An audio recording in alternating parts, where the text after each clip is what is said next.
The DC universe has a notoriously complex cosmology, with several cosmic entities claiming to be supreme beings. However, only one can truly be considered the creator of all, the Presence. Despite existing in DC Comics for decades, the Presence has only made a handful of appearances, remaining one of the biggest mysteries in DC lore and the subject of countless fan theories. One of the few times the Presence made a direct appearance was in the Lucifer series. In the story, he had a profound conversation with his son, Lucifer, at the very edge of reality, offering rare insight into his nature and role in the universe. During the Lucifer comic, Lucifer Morningstar and his brother Michael discovered a pool of water containing the mind of God. Seeking answers, they submerged themselves and were met with a shocking revelation. The Presence had decided to abandon his throne and quit. As a result, creation itself began to unravel, as Yahweh's word was embedded in every aspect of existence. While Michael was deeply disturbed by this, Lucifer remained indifferent at first, having already created his own universe outside of God's influence. However, he soon realized that the collapse of creation would affect his realm as well, forcing him to act. Alongside Michael and Michael's daughter, Elaine, he fought Fenrir, an ancient being who sought to accelerate creation's destruction. Despite their efforts, Michael perished, transferring his immense power to Elaine, and Fenrir's rampage continued. Before they could recover, another threat emerged. Lilith, rogue angel Sindolphin, and their powerful ally Barum gathered an army to destroy Heaven's throne, ensuring that the Presence could never return. Despite his disdain for his father, Lucifer led the combined forces of heaven and hell to defend the throne. After a burial battle with heavy losses, Lucifer's army emerged victorious, and Elaine ascended to the throne of heaven. Upon doing so, Elaine was transported to a higher plane, where she met Yahweh, who held all of creation in his hands. Summoning Lilith as well, he saw two opposing perspectives. Should creation be repaired or destroyed? In the end, he chose the third option, passing creation to Elaine, believing she was both capable and worthy of guiding his future. Following her victory, Elaine Belloc chose to reshape creation in her own image. One of her most significant changes was the removal of hell, believing its existence had caused unnecessary suffering and conflict. Meanwhile, Lucifer Morningstar made a final decision. He would leave creation entirely. Before departing, Lucifer visited his allies to bid them farewell, eventually making his way to Elaine. When she asked for his thoughts on her plans, he refused to listen, asserting that godhood was her burden alone and that she could not rely on consultants. After parting ways with his niece, Lucifer made one last stop to see Mazikeen, his most loyal companion. Mazikeen, upon hearing his plan to leave everything behind, questioned why he insisted on going alone. Lucifer simply replied that solitude was in his nature. However, before leaving, he granted her a final gift. He transferred his immense power to her, making her the new Lightbringer and restoring her face. Surprisingly, Mazikeen did not accept this passively. She told Lucifer that he could not so easily escape his past or his responsibilities. In a final act of defiance, she struck him, scarring his face as a reminder that he was wrong. Lucifer uncharacteristically said nothing in response. With their paths now irreversibly divided, Lucifer opened the gateway beyond existence and stepped through, leaving creation behind forever. As Lucifer stepped beyond existence, he witnessed all of creation unraveling before him. He soon encountered a strange being who introduced himself as the Silkman, a mysterious entity who claimed to have cheated death itself. The Silkman briefly considered devouring Lucifer, but sensing that Lucifer might be more powerful, decided against confrontation and simply continued on his way. Drifting through the void, Lucifer observed the birth of creation itself. He saw the emergence of himself and his two brothers, Michael and Gabriel, who together helped shape existence. Even in these earliest moments, Lucifer questioned God and his grand design. He then witnessed the great war in heaven, his own rebellion, and his ultimate defeat.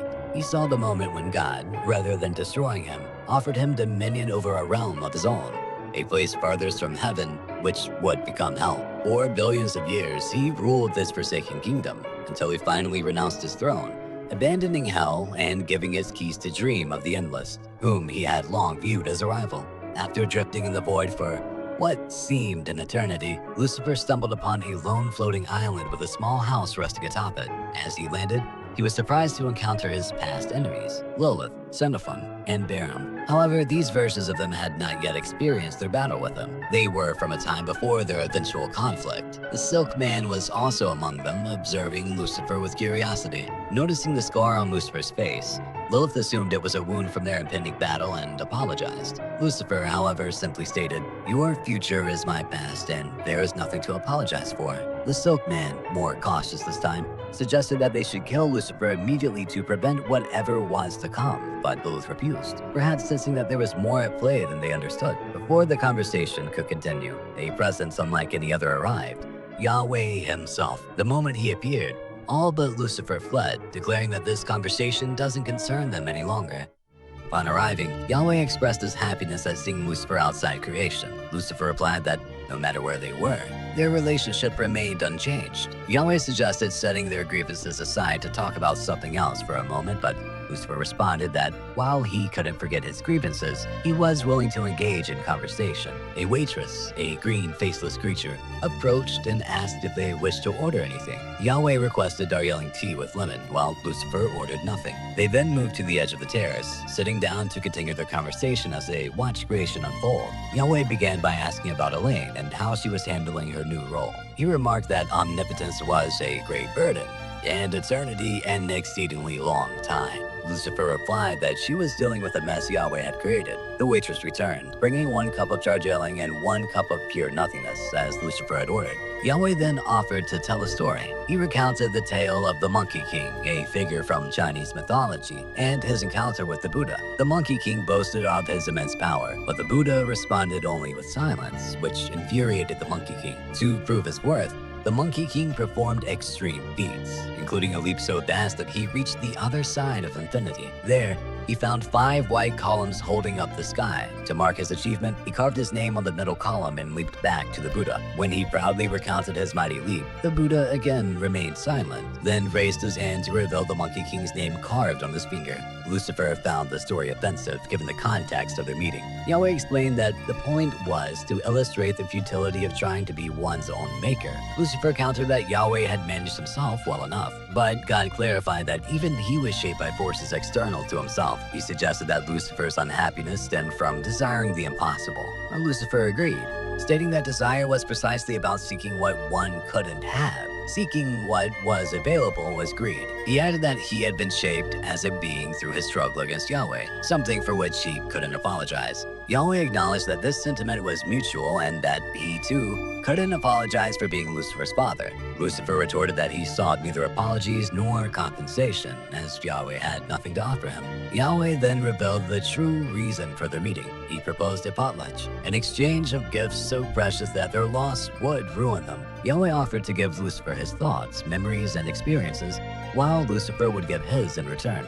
At first, Lucifer saw this as a joke, questioning why he would ever want to become Yahweh when he had spent his entire existence trying to escape his will. Yahweh clarified that they wouldn't become each other, but rather 2 new beings, each possessing the memories and knowledge of both. He likened it to hot metal that could be molded into any shape they desired. As they spoke, the floating island they stood on began to fall, but they continued their conversation while floating in the air. Lucifer said the proposition sounded like death to him, but Yahweh insisted it was life. If Lucifer agreed, he would become the Maker, perfect and unfallen. Lucifer asked if this had always been his function, to which Yahweh replied that he had already escaped his function. Lucifer declared that his base and scars were his alone and that Yahweh couldn't have them. His final answer was no. Yahweh accepted this and urged Lucifer to continue his journey, promising they would never see each other again. Lucifer then flew into nothingness, gradually disappearing as he embraced the void and imposed himself on the emptiness.